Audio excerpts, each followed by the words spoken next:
سلام شيرات، كي راكم؟ ان شاء الله تكونوا ملاح، ان شاء الله تكونوا بخير. انا راني في نعمه الحمد لله كيما راكم تشوفوا معايا اليوم لا بيغي، ولازم بارطاجي مع حباباتي وصحباتي وجماعتي زينه طريقتي في طيابها. تاني كروحي تشوفي اختي اللي عندي وحلي لي هذوك الودنين مليح وسمعيني غايه. شفتي هذيك الحاجه اللي راكي تخمي فيها ودايت لك كاع وقتك، وهذيك الحاجه اللي راها مقلقاتك والحاجه اللي راها مخليتك زعفانه ومطيحت لك المورال.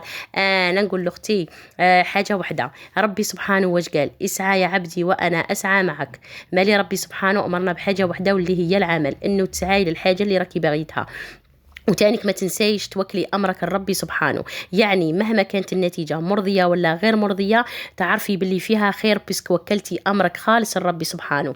إلا ربي كتبها لك ليك واحد ما ينحيها يطير ولا ينزل، والله ما ينحيها لك. وإلا ما كتبها لكش تأكدي باللي فيها خير، وربي سبحانه شاف لك حاجة ما خير منها. مالي أختي ما تنسيش دائما نقولوا الحمد لله وما نقنطوش من رحمة ربي. هذه هي الحياة، مرة مليحة ومرة ماشي مليحة.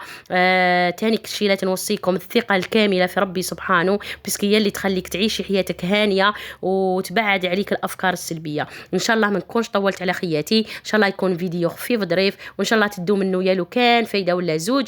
المهم إلا عجبكم فيديو جام كومنتير، بارطاجيو مع صحاباتكم، واللي ماشي دايره ابوني دير ابوني حتى تكبر العائله تاعنا. نتلاقاو ان شاء الله في فيديو اخر. سلام.